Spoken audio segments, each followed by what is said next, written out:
O Alienista, de Machado de Assis, este é o vídeo de número 27. Tenho só alguns parágrafos aqui pra gente terminar essa parte. Em 4, 5 minutos a gente termina, então eu vou aproveitar esse tempo extra do vídeo para continuar o raciocínio que eu estava desenvolvendo no vídeo anterior sobre o bonzinho e o bonzão, né? É imprescindível que você assista o vídeo anterior se você não assistiu. Então a ideia é, na nossa cultura se preza muito pelo bonzinho, e o bonzinho ele pode ser o coitadinho, né? Então, olha, coitadinho. E aí, não é claro que você tenha que tirar esse conceito do coitadinho, né? Existem os indefesos, existem os fracos, existe uma criancinha, por exemplo. Isso é bonito, isso é lindo, você tem que proteger os fraquinhos. Mas do jeito que se coloca, porque se separou essa ideia do bonzinho e do bonzão,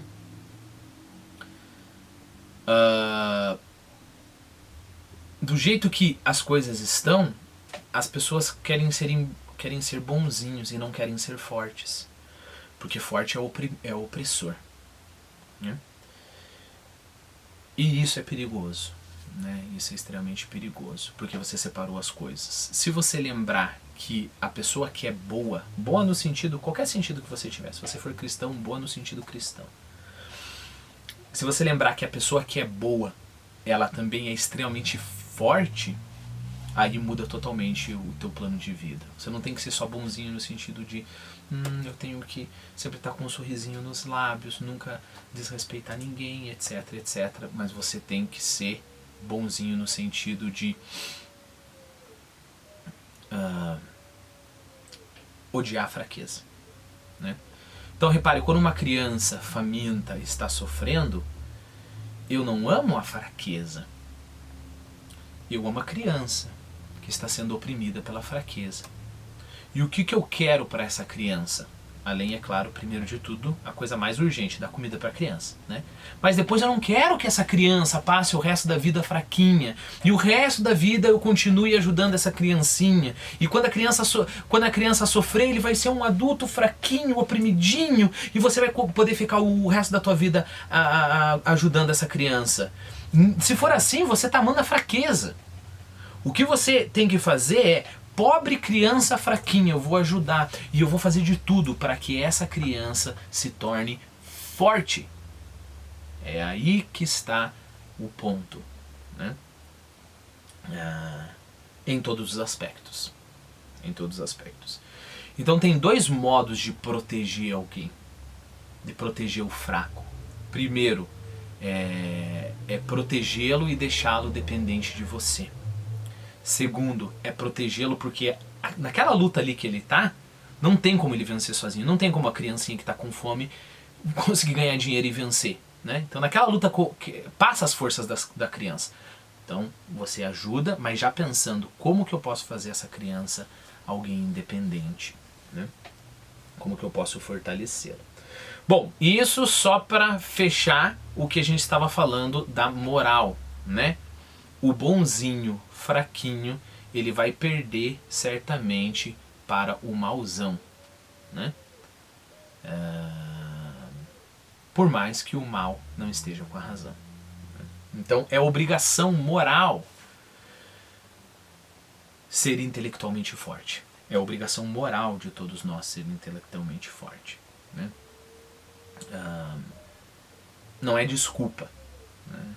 Não, mas eu não consegui. Não é desculpa. Por isso que o que a gente está fazendo aqui, se fortalecendo com a grande literatura, é um ato de, vamos colocar em termos religiosos, é um ato de amor. Por quê? Porque um fraquinho não consegue fazer o bem. Mas consegue fazer o bem um pouquinho só, né? Um bonzinho não consegue fazer um bem. Um bonzão consegue fazer um bem, né? Bom, continuemos na nossa leitura. Disse isso o alienista e a multidão ficou atônita. Era claro que não esperava tanta energia e menos ainda tamanha serenidade. Mas o assombro cresceu de ponto quando o alienista cortejando a multidão com muita gravidade, deu-lhe as costas e retirou-se lentamente para dentro. Olha a força espiritual que ele tem. O barbeiro tornou a si e, agitando o chapéu, convidou os amigos à demolição da Casa Verde. Poucas e frouxas vozes lhe responderam. Foi nesse momento decisivo que o barbeiro sentiu despontar em si a ambição do governo. Até aqui ele estava fazendo pela injustiça que estava acontecendo. Nesse momento, a ambição do governo apareceu.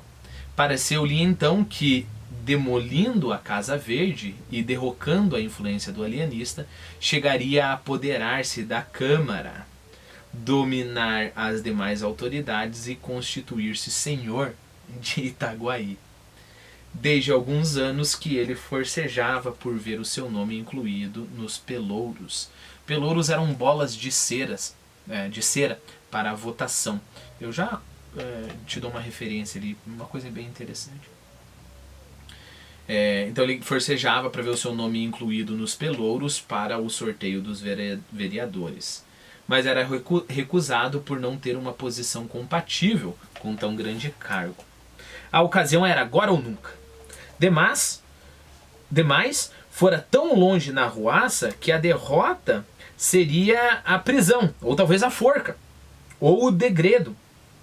Infelizmente, a resposta do alienista diminuíra o furor dos sequazes, quer dizer, dos seguidores dele, né? O barbeiro, logo que o percebeu, sentiu um impulso de indignação e quis bradar-lhes: canalhas, covardes! Mas conteve-se e rompeu deste modo: meus amigos, lutemos até o fim. A salvação de Itaguaí está nas vossas mãos dignas e heróicas. E ele está pensando: canalhas, covardes. Destruamos o cárcere de vossos filhos e pais, de vossas mães e irmãs, de vossos parentes e amigos, e de vós mesmos. Ou morrereis a pão e água, talvez a chicote, na masmorra desse indigno. A multidão agitou-se, murmurou, bradou, ameaçou, congregou-se toda em derredor do barbeiro. Era a revolta que tornava a si da ligeira síncope e ameaçava arrasar a Casa Verde. Vamos! Bradou Porfírio, agitando o chapéu. Vamos! Repetiram todos. Deteve-os um incidente. Era o corpo de dragões que, a marche entrava na Rua Nova. Era o exército que estava, um tipo de exército que estava entrando. Eu já comento sobre isso, mas para te avisar, a leitura acaba aqui. Agora eu vou comentar sobre essas palavras que apareceram, né? Bom, primeiro de tudo, deixa eu ver o escopo dessa parte que eu li. É claro, pelouro, né? Então, pelouro é claro, uma coisa que não se usa mais, né? É uma bola de cera que se coloca o voto de cada eleitor. Peraí, eu fiz uma coisa errada. Eu só quero ver exatamente o que eu coloquei, qual o link que eu coloquei ali no Quizlet. Mas eu coloquei isso, eu coloquei um link bem interessante do TRE, Tribunal Regional Eleitoral de Minas Gerais, em que eles têm uma explicação ali sobre o pelouro, né? Então tem as fotos dessas bolas de cera. Olha que interessante, né? Você coloca o voto, nesse caso você coloca o nome do candidato. Ela é uma bola de cera. Se você for tentar tirar, quebra. E aí na hora você sabe que a coisa foi violada, né? E vai ter ali no site que eu coloquei para você o cofre de pelouros do Brasil Colônia. Cofre com 3 fechaduras que guardava os pelouros com os nomes dos potenciais servidores. Outra medida de segurança: as chaves estavam em poder de pessoas diferentes, o que garantia que só com a anuência unânime se poderia acessar o seu conteúdo. Pelouro eram bolas de cera onde se colocavam o papel com os nomes dos candidatos que iriam servir por mandato de 1 ano. Interessante, né? Bom, isso então, pelouro. A gente viu que sequaz é aquele que segue, né? Etimologicamente falando, acho que é daí que vem, segue, sequaz, que acompanha, ou aquele que professa as ideias de um filósofo, as crenças de uma religião, ou pode ser aquele que faz parte de uma agremiação, de um partido, de uma seita, né? Síncope. Lembre-se que, onde que está aqui, só para te dar contexto, depois da síncope eles ganharam, aqui ó, tornava-se, a revolta tornava-se da ligeira síncope. Síncope é perda dos sentidos devido à deficiência de irrigação sanguínea no cérebro. E aí de repente nós vimos que os dragões apareceram na história, né? Então o que é o dragão? É um soldado de cavalaria que podia combater a pé ou em algumas circunstâncias, né? Então o buraco ficou bem muito mais embaixo, né? E o que é marche?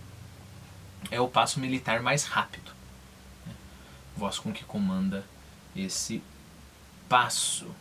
Bom, no próximo vídeo a gente começa a ler a parte 7.